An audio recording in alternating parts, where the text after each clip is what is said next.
So hello viewers, from wherever you're watching us, welcome to this space, this Facebook Live. My name is Edith Wanyonyi, and this is the state of mental health in Africa. I'm gonna bring you a guest all the way from Lusaka, Zambia. And you may be asking yourself why we are discussing about mental health and precisely why Africa. So as you all know, mental health is very important in our lives, and in the recent past, the mental health challenges have really escalated, and people have been dying of suicide, and it has really been alarming. And in Africa, mental health is not taken with so much seriousness.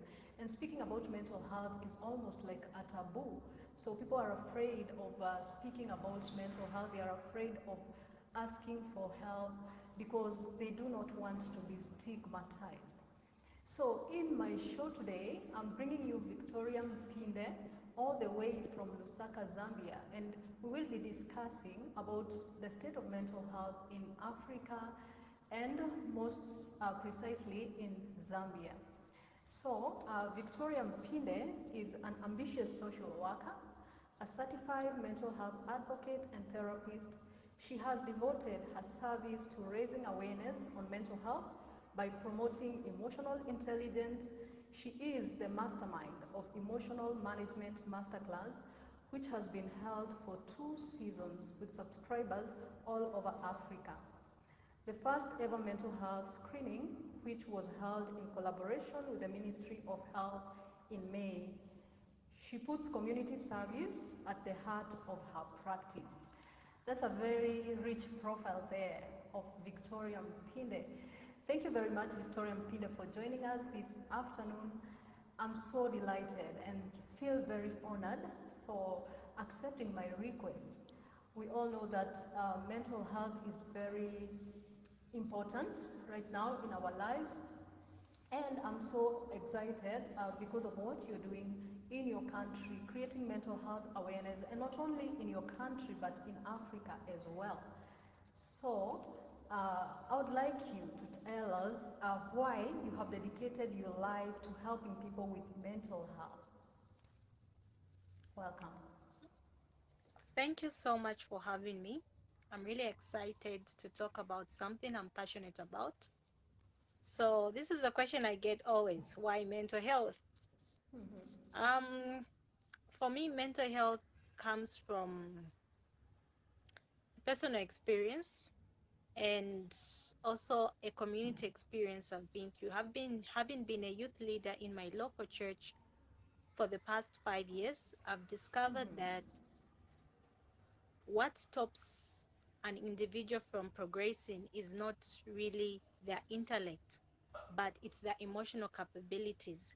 Um, Research reveals that uh, the emotions or the EQ play a vital role in the success of a human being. So, if a human being is to live purposefully, if they are to contribute positively in their community, they need an excellent emotional intelligence and not only an intelligence quotient, as we have been taught for many years, especially here in Africa. Our emotional intelligence or emotional EQ um, has not been developed. Instead, only our IQ has been developed, and that causes people to have relapses at some point. And that means that at least by the age of 25, an individual, 25 or less, an individual either go through depression or a relapse, or even may tend to abuse drugs because they are not able to deal with the different life stress. That's why I went the path of mental health. Okay, could you say that yourself, you've ever been affected by a mental health challenge, and how did you overcome it, if yes? How I overcame it. I'm a firm believer of affirmations, and these have helped me overcome stress, um, depression, also that was brought about by a childhood experience. And it will shock you to say, I also didn't know that I was depressed, but I was in that state for close to 5 years. And I shunned away from the world, I shunned away from activities. And for so long, I was in a little corner. But one thing that helped me was the daily affirmations, me starting to affirm to myself of who I am. And I went through a vigorous process of what I term self-therapy, which I do on a daily basis. Feeling low is okay, but when you allow yourself to dive in and to stay in the deep hole, then you're going towards depression and even death. So every time I do feel low, I ascribe to the daily affirmations. Most people who follow me, especially on my WhatsApp, they'll realize that every morning I would say things like, I'm a multi-billion dollar brand, I'm going to show up, even if the situation says opposite. That's me trying to put myself in an affirmative state so that I don't drown, especially with the work that I do, that I absorb so many situations in a day. So it drains me emotionally. Yeah. Okay, so in short, there's no problem with seeking help, right? There's no problem of seeking help. Seeking help is actually the first step to you to be mentally um, and emotionally fit. Yes, It's just the first exactly. step, because when you decide to seek help, you're saying, I can't do this on my own. I need an extra hand to help me digest what's going on, because sometimes we just don't digest. I'm a type of person who easily doesn't assimilate things, especially bad things. It takes a long time for me to understand, okay, this is what's going on. And if you seek help, there's nothing wrong. You may be a trained psychologist, but at a certain time, you need help of an extra person to help you cope through life stress. Exactly. So I just like our viewers to know that mental health does not choose. Yeah, mental health challenges does not choose. Even though you are a therapist, a psychologist, any person, you could be affected, and there is no problem with seeking help. Now, Victoria, I'd like you to share with us what you think is the state of mental health in your country, because I would say that in Kenya right now, mental health problems have really escalated. And just recently, we had a doctor, actually, a gynecologist, who allegedly sedated his two kids and attempted suicide. And it was really shocking because people couldn't relate with what was happening. So I would say that mental health in our country is of great concern. So what do you think is the state of mental health in your country, especially with the introduction of COVID-19? Mental health in Zambia is no different. COVID-19 brought about a lot of social isolation, a lot of quarantine, a lot of social distancing, and this is not something that the Zambian has been used to. So Zambians are generally people who love to celebrate, they love going to weddings, they love being in gatherings. And it has been very difficult to tell an ordinary Zambian to say you can't go to church or you can't go in public because of the virus. And this has affected even pupils, students, because they have failed to thrive with online learning, because pupils as young as 5, 6 have been forced to learn via virtual means such as Zoom and etc. So it has been very hard to cope. One of the things that have come out is that young people, very young, we're talking children here, have been left with little or no social skills, because that's the stage where they tend to develop the social skills and everything.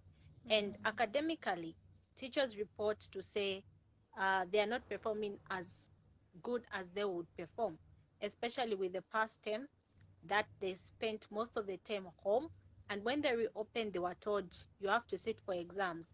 So their performance has not been quite impressive.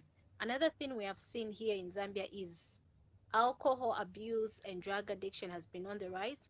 This is because during this pandemic salaries were cut, jobs were cut, people were Mm-hmm. asked to work from home, and if you are not on the fortunate side, you are declared redundant.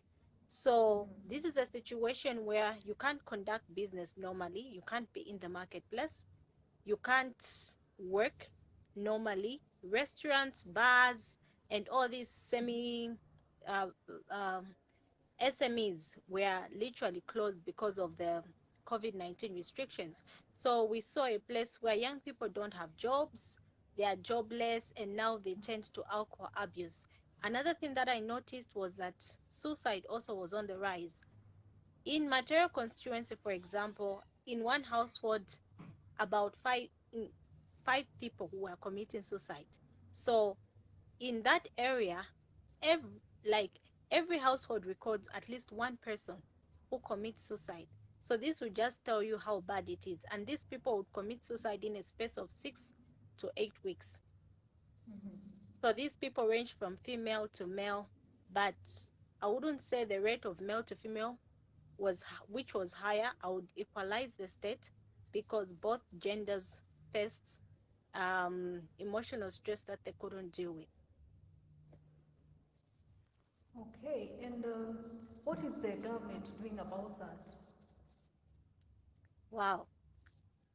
In Zambia right now, we have an existing Mental Health Act, which, of course, it needs amendment because the Mental Health Act we have in Zambia does not support children.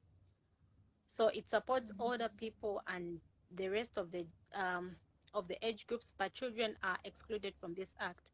So what the Zambian government has done, it has started in the promotion of mental health. In every health center, it has ensured that at least there's a mental health expert to deal with various mental health challenges. Then we also have our highest referral center, which is Chainama. We are seeing a facelift, and one institution which helps in curbing drug and substance abuse and also offering therapeutic services is the Drug Enforcement Commission, DEC, which is now offering training in a space of 6 months, 6 months each, in order to equip more people to deal with these mental challenges. However, more needs to be done, and more organizations in my country are coming up mental health um, um, with mental health programs, mental health awareness programs, which in all requires that we spread awareness across the spectrum. Oh, that's really great. If you're joining us, this is the state of mental health in Africa, and I'm joined by Victoria Mupinde from Zambia. Now, Victoria, tell us more about the Emotional Management Masterclass, which you are the Okay, mastermind. emotional management masterclass began last year in September. It's Mm-hmm. a virtual class that happens via Zoom. And Mm-hmm. in this class, the basis of this class is basically to teach individuals how to be emotionally intelligent. So I and alongside other experts, I would get to teach everything emotional intelligence, from Mm-hmm. self-awareness, communication skills, conflict resolution, and all things that surround emotional intelligence. So this year, I focused on small businesses so that I Mm-hmm. would help them thrive, especially in this COVID pandemic. So my main essence was, how do we bring emotional intelligence in the workplace? Because from my research, it shows that in the workplace there are no mechanisms. So I was, I was, we were basically eh, dealing with individuals who are experts in relationship management in the corporate world, how they deal with clients, and how they're able to maintain their good health even after having hectic days. Yeah. So that's about it. Oh, that's really great. How would you say is the response? Are people responding to it, or is The there still some response reluctance? is very good. The response has been very good, especially this year when I had people across the globe, across Africa joining in, subscribing to the class. I had people from Kenya, Zimbabwe, Malawi, South Africa just joining through, just joining the class, and that really gave me courage. And after the class, I also had people who would call even for further consultations. And I think for me, that's the basis. If I'm able to impact one, two lives, then I'm home and dry. Mm-hmm. That's really great, and I must commend you for the work that you're doing. And I guess I'll be replicating the same here in Kenya. So thank you very much for what you're doing. Okay, and so why do you think there is stigma associated with mental health? For me, I feel the biggest people always condemn what they don't understand. So stigma comes from lack of understanding of what mental health is. In Africa, in Zambia especially, we normally point mental health to superstitions. We'll say this person is demon oppressed or demon possessed or has been bewitched or it's juju working on them and things like that. And for a long time, people have believed that is when someone is going through a mental illness, then it is juju working. It's either some auntie in the village has done this to them or their grandmother, and this has been the norm in Africa. The other thing is people don't get it, don't understand mood changes. The parents also, the old parents also never understood, even when a child is going, starts abusing drugs, to them they'll say he drinks a lot and there's nothing that we can do about it, you know. And they wouldn't really categorize drinking as a problem, but they would categorize someone who they see run mad as someone who has been bewitched. So the stigma comes from lack of understanding. Most of us in Africa don't understand what mental health is, what mental illness is, the symptoms, what to do when you feel a certain way. And because we don't understand, we don't seek help. And we also don't understand that yes, services are available. For a long time, people thought in Zambia there are no therapists, there are no psychiatrists. But when you go to these government health centers, they'll tell you there's a psychiatrist here. And the key is knowing what you're feeling at a certain time and also when to seek help. But when you don't know your triggers, you also want to know how to seek help. So the stigma is with you as an individual, you who is feeling all these mood disorders, loss of appetite and everything. And the other stigma also is with family, with friends. People don't just go about saying I'm depressed, because you'll be told, you'll be given certain things to compress that depression, things like alcohol and things like that. And that's why people don't speak up. So mental health receives so much stigma because of lack of understanding of what it is and how Now, to treat it.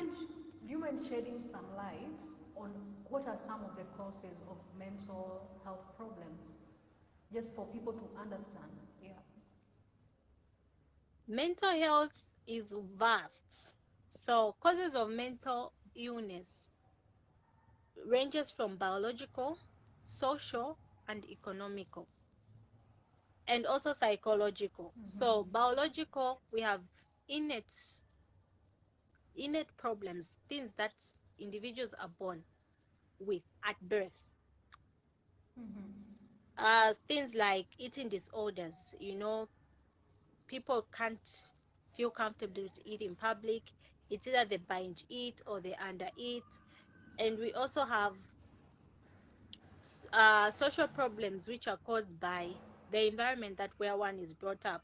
So if that environment is filled with addicts and all these people who uh, are pessimistic or are pessimist, you are bound to have a mental disorder. So psychological, this now comes to how you look at yourself, your self-esteem, how you think. If you think, oh, because Edith is from Kenya and she's better than me, then at any given moment you can have a relapse.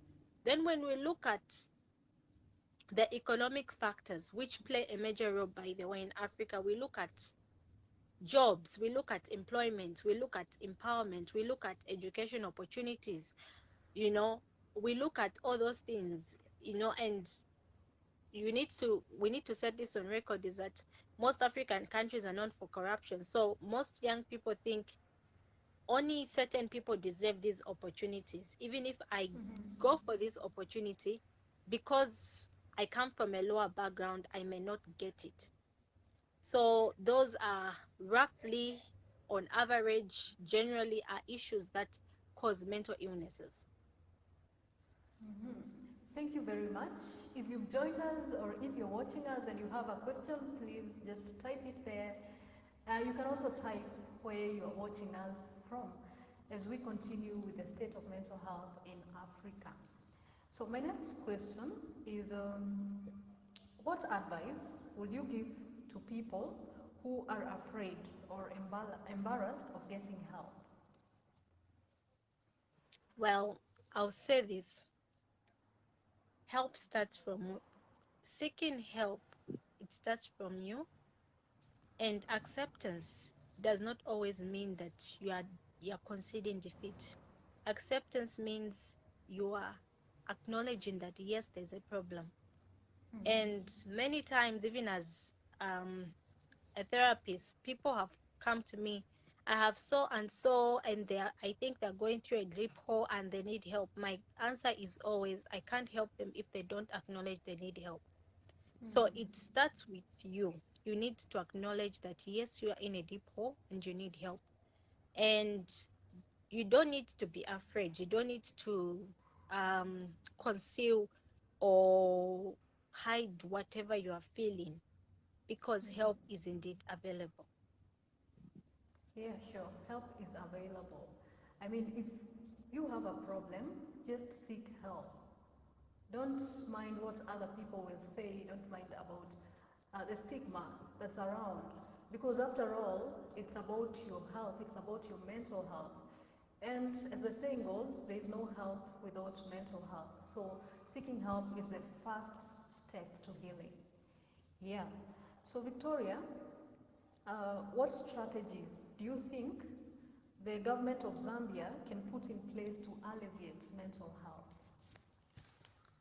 Number one, I think they should amend the Mental Health Act. I think I've earlier stated this, and make it an all-inclusive act. Two,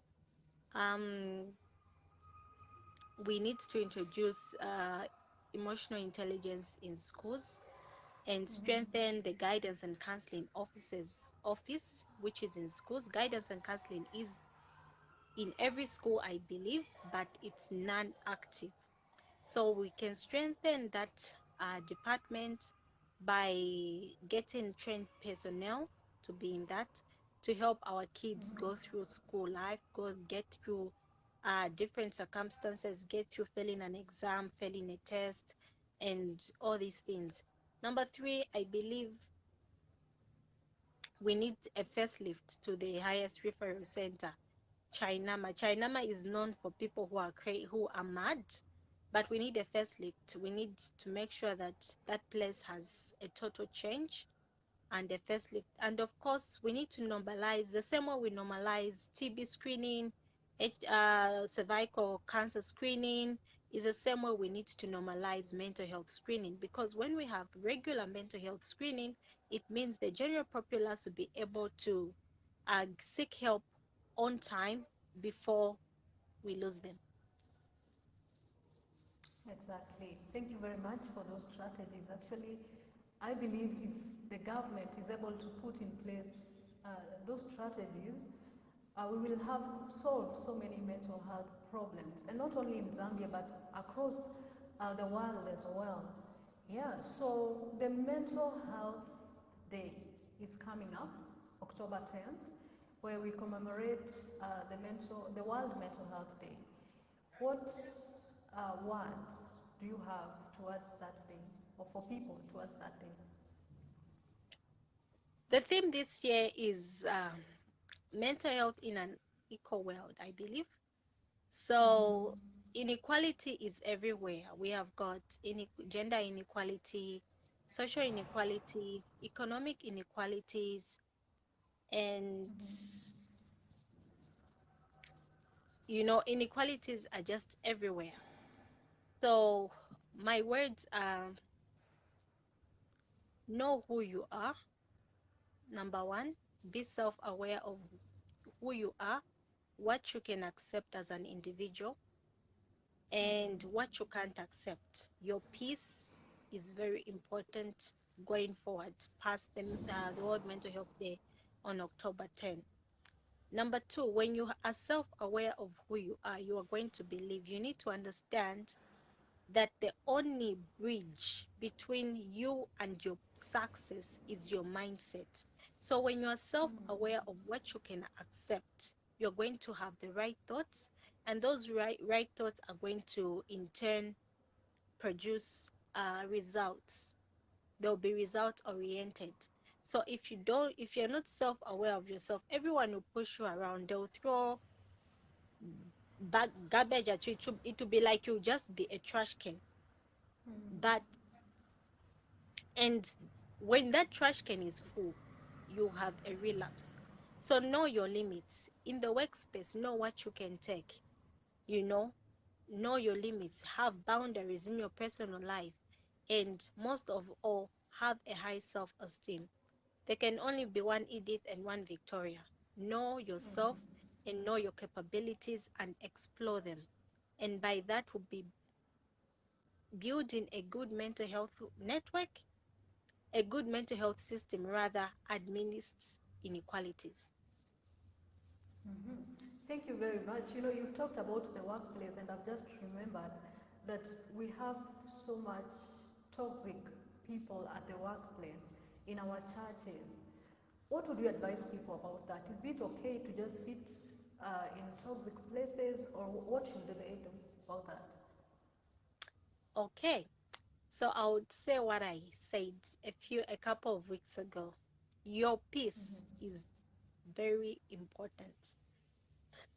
Inner peace is very important. If your church does not give you peace, if there's this toxicity, everyone says, how can church a toxic, be a toxin to an individual?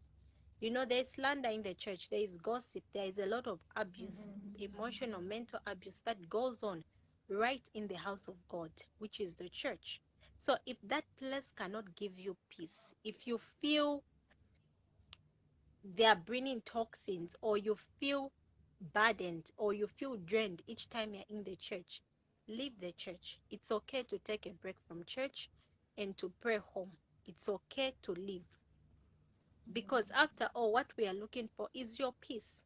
Same comes with the workplace. When you start working for any organization or firm, there's what we call a contract. That contract stipulates what the employer expects from you and what you should expect from the employer. Now, when you as an individual realize that this is not what I signed up for, this is not what we agreed for, it means there are toxins in that place. For example, if, for example, your contract says you'll be working from Monday to Friday, and your boss insists that you work on Saturday, you have every right to say no, you know, and there, and if he can't oblige, you have every right to leave, because now that's a breach of contract. You feel like you're not getting what was promised in the contract. You need to leave, because that's not clearly what you signed up for. That's what we call breach of contract. You have got no reason to stay in a place that abuses you mentally, emotionally, physically, financially, because believe me, you overworking is being emotionally draining. It's emotionally draining, because if you're overworking, it means you have no time to reboot. It's like a machine that goes on and on and on without rebooting or without resting. That machine eventually crumbles. So if you feel like your boundaries or what you signed up for in the workplace is not working for you, leave. That's a wake-up call to leave. If you feel like that business relationship, that partnership with your business partner is not working, it's time for you to leave. And with this said, it's very important that any business or employee relationship you are involved in, you need to have written agreements. It's not just a matter of you saying, oh yes, I work for Edith and things like that. These things need to be spelled out in black and white. What should Edith expect from Victoria? And what should Victoria expect from Edith? So it's such things that make unnecessary emotional traumas to individuals. So if they're spelled in black and white and you feel like they're not making sense anymore, they're not reaching to expectations, you've got every right to leave. Toxic, don't allow yourself to be in a toxic relationship. It's the same thing even in an intimate relationship. If you feel your partner isn't living up to expectations, leave the relationship. You've got no right being there. If you feel they're abusing you mentally, physically, emotionally, leave. Don't hold on. Don't be in a toxic environment. This can be living a long-time friendship of 10 years. I've seen many people say 10 years friendship, but when you really look at that 10 years friendship, it's really full of the unexpected. It's you giving out your time, it's you giving out your energy, it's you giving out your support, because support is a two-way street. Respect in any relationship is a two-way street. Anything in life is a two-way street. You give and you receive. I'm not supposed to be taking and taking and taking. I'm supposed also to be receiving. But if I can't receive from you, then our relationship, business partnership, is a one-way street. And that's a wake-up call to live. Yeah. So in Africa, we record so many high cases of abuse, domestic violence, and things like that. It's because people are afraid to leave relationships. Somebody can be in the church for years, they are serving, but they complain. They can be sweeping the church every Sunday, but they complain. The papa here is not okay. The papa here didn't talk to me properly that day. But they can't understand that that's toxic already, because as someone who is providing a service even to the church, in as much as it's voluntary work, there has to be respect, and respect is a mutual thing that any human being agrees on. And if you can't get that, a relationship, a work relationship, church relationship, business relationship, personal relationship, it can never work out. Leave. It's the same with family. It's not a matter of just blocking. It's a matter of cutting them from your life. If they bring negative energy around your space, cut them out. It's healthy for you, for your peace. It's very good for your peace. So individuals need to put their peace above all other things. Because if you don't have peace, then you're killing whatever it is. You're killing your purpose. You're killing everything. You can't work without peace. Exactly, and you've heard it from the therapist herself. If you're in a toxic place, if you feel you're not okay, if you feel that you're oppressed, please just leave that place. It does not do any good to your mental health. So it's important that you put your mental health as the first priority. Don't tolerate any kind of toxicity in your life, because it is not healthy. It can even lead to death. Actually, depression leads to death. So there's no point of tolerating at a place, and you know very well that it's affecting your mental health. So my last question for you, Victoria, is what are some of the ways that people can do to protect their mental health? Number one, get away from toxic environments, toxic people, toxic relationships. That's number one. Number two, develop what I call the daily affirmations. Those I am, say I am, I am beautiful, I am powerful, I am financially independent, I am worthy. Those things really keep you going, and they really boost your confidence any day, anytime. Number three, have a good network, have a good support system. The first support system is the closest relations to you. And even when you're going through a relapse or anything like that, they're the people who actually play a big role in making sure you're back to your feet. So have a good network, have a good support system. Most of all, take time to do self-care once a week, twice a week. Just retreat, put your thoughts together, introspect, analyze, evaluate your mistakes, evaluate your wins, celebrate your wins. And this is not when a lot of the times when people mention self-care, people tend to think it's manicure, it's pedicure, it's going to these resorts and things like that. But no, you can be in a quiet place, sitting alone, and just celebrating your wins. And for me, that's what self-care is about. Yeah, thank you very much.